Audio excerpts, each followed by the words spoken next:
Hey, what's up, traders? Just a quick reminder, we're still doing this contest. If you'd like, comment, subscribe to all the videos that I post this month. We're going to pick somebody who's done that for the course of the month and give them free access to the full academy. And if you already have access to the academy, some sort of call with me. So check out our video for a winner of last month for February, and I'll probably hop on a call with you anyway. So like, comment, subscribe, and we'll choose a winner at the end of the month. And thanks for your support. Peace.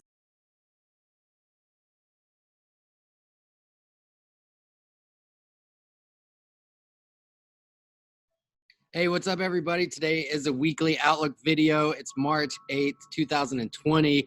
And man, last week was crazy. It was super volatile and tons of big moves, big turnarounds in the dollar, oil. And I don't think this UJ dollar Swiss, I don't think this week is going to be any less crazy. I have a sneaking suspicion, though, that we might see some strength out of the dollar. But, it's either going to go one way or the other way. We're going to see a good bounce here, or it's going to just continue to get smashed. So that being said, click like, subscribe, comment below. And if you'd like to be a part of our amazing community of traders, learn my strategies, go through my training, get my trade setups, click the link below to get started. So that being said, let's get right into the charts for sure. Here is silver. So I did a metals video that came out yesterday. If you haven't seen that yet, be sure to check it out. So I won't, no need to go over the metals today in this video. So we're mostly going to look at FX. But before we do that,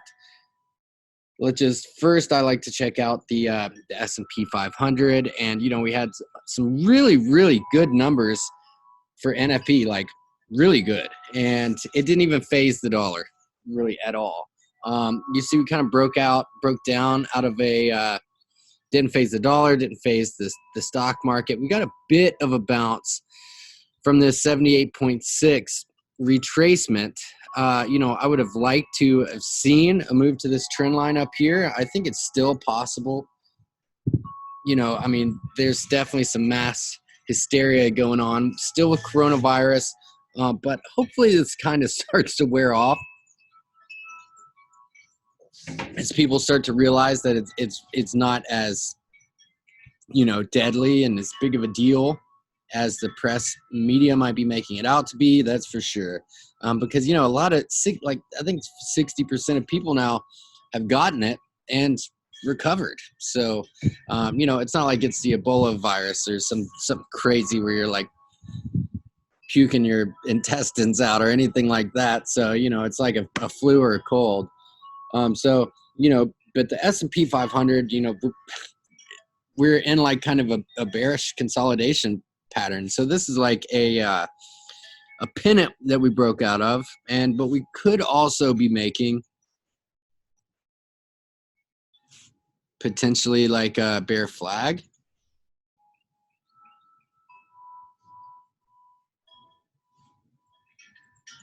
Which just seems like a pretty likely scenario.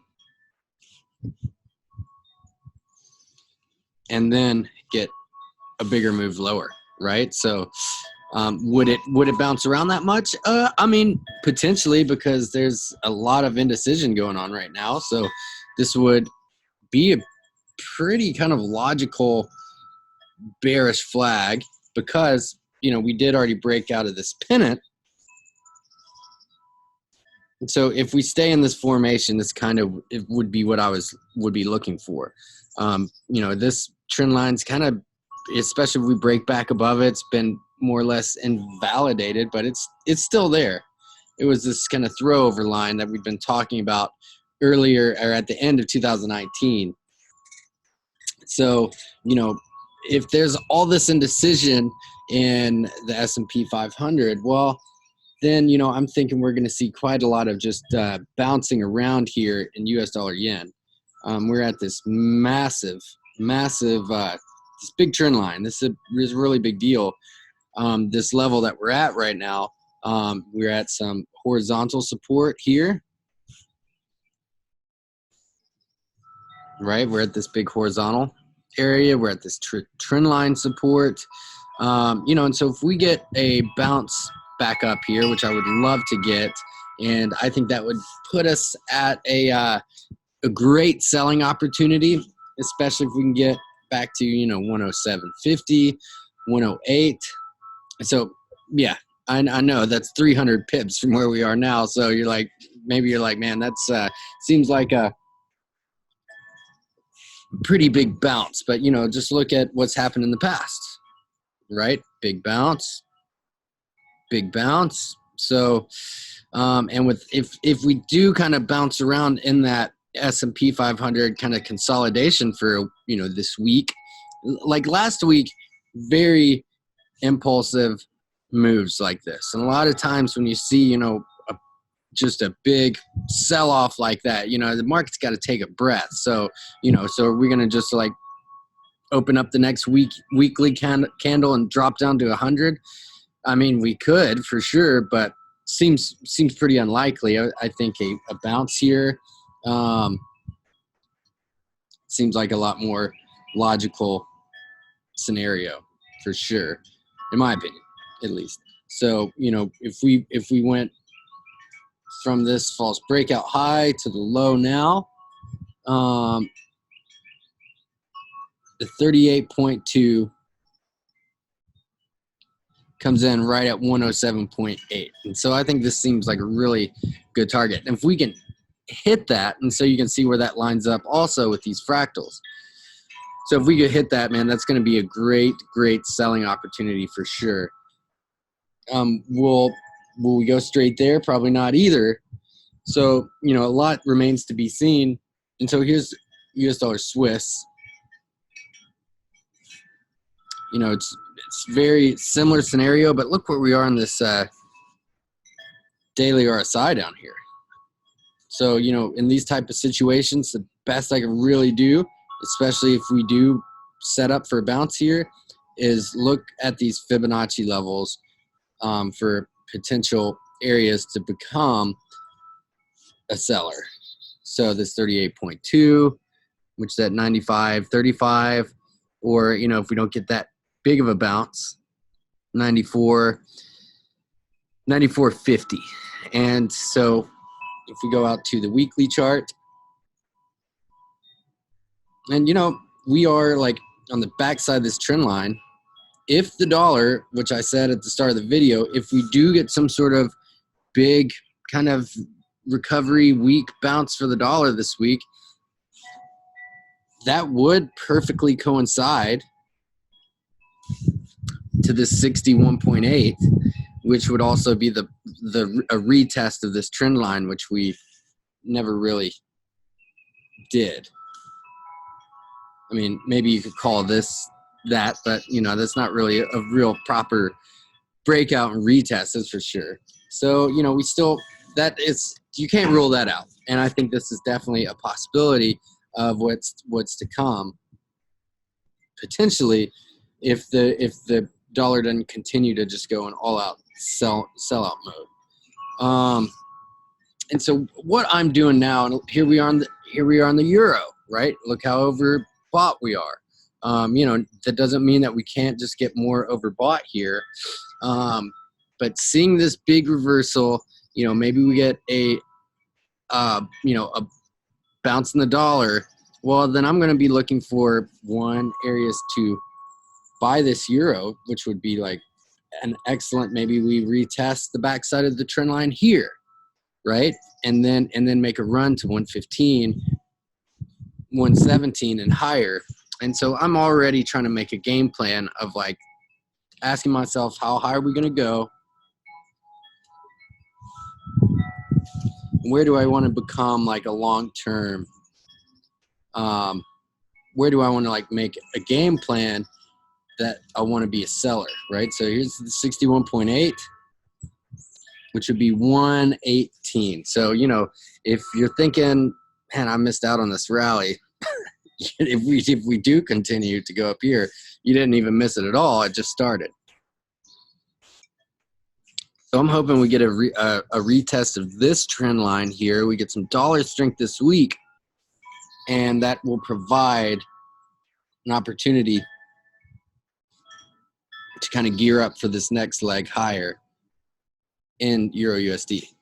116, 118, and that's good potential for long-term hold here. The other side of this is I think we may be beyond this as a possibility now, but can't rule it out that if we break back inside of this trend line and get a false breakout of this kind of magnitude, then man, we're gonna go much lower. But to be honest, I don't see that too much as a possibility. But you know, you can't rule it out either.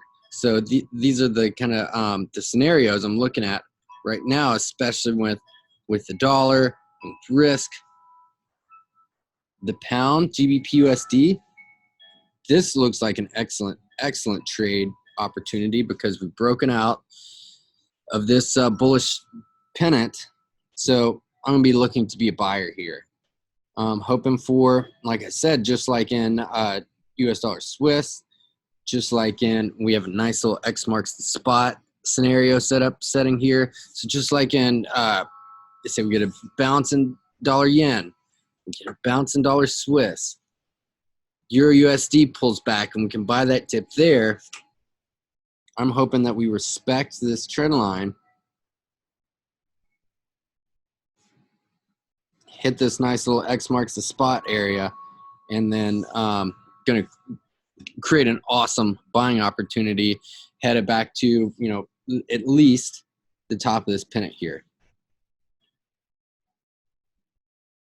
This will be what I'm looking for a long-term hold opportunity to 134. Now this is a really good setup on pound dollar. So but what we can hope for is that we get some dollar strength this week and get a good opportunity to be a buyer here, because let's see, we're about, it's sunny out here, it's hard to see, you know, 100 pips from, it looks like we kind of already retested here. So hoping for a move down here to get a better entry.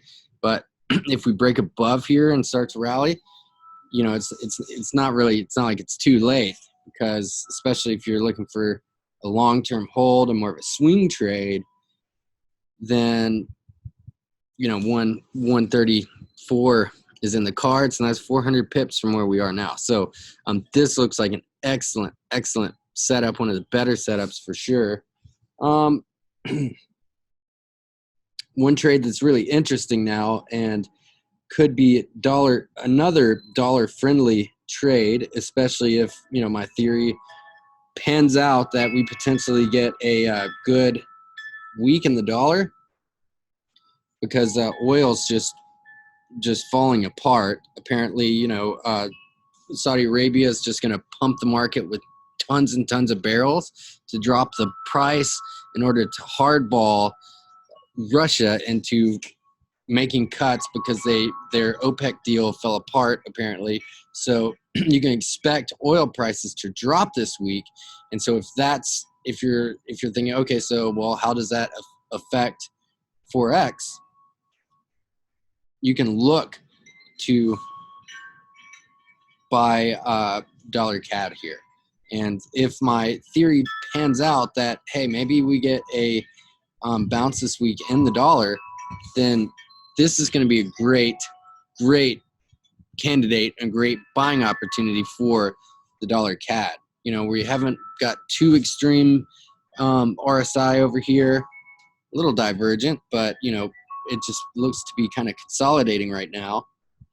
It looks pretty bullish in the weekly.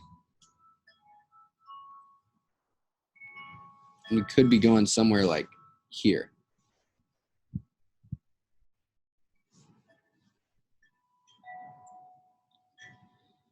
So this seems like a really likely scenario, especially if, you know, oil, I thought we were at some really key support, but you never know when fundamentals will come into play. So that's why you have to keep up with everything going on. But this 42 area, you can see I have a nice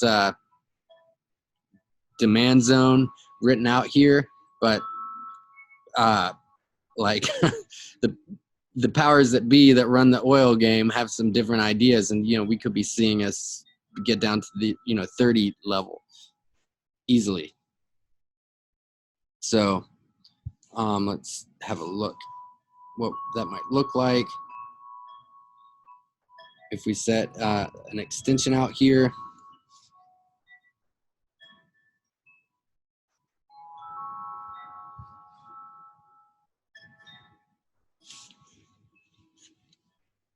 So the 127% extension,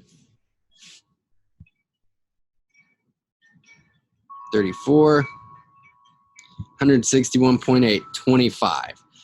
Now, if that happens, that's going to be pretty wild. I'm going to put these levels here.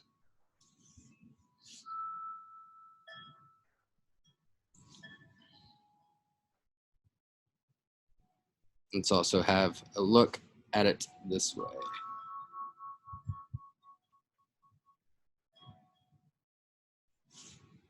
So don't see too many confluences there, but so in terms of Forex, that would be a great opportunity. We'll see a weak Canadian dollar, and that will pay out, across the board in CAD yen, Euro CAD, especially. You could see a big rally, which it's already broken out. We were smashing it last week while I was bouncing along the breakout zone, and then it finally got our big breakout here. So the other side of that, it'd be great to see a retest, because look at this, another case for euro weakness. Look where we are on the RSI here, right? So we could potentially see some lower levels, but again, if oil pops off and just crashes even further, then yeah, we could see EuroCAD really rip higher, and which the other side of that coin would make a good buying opportunity or a selling opportunity. So man, it's going to be a crazy week. Keep your position sizes small for sure, because one headline, the environment that we're in, one headline could really throw things off. So be careful out there. And if you want to trade as a part of a community and be a part of our amazing community, so you don't have to try to figure out the markets alone, it's very hard to do, to be successful that way. Click links below to get started. Hopefully I'll see you in our VIP group. Peace.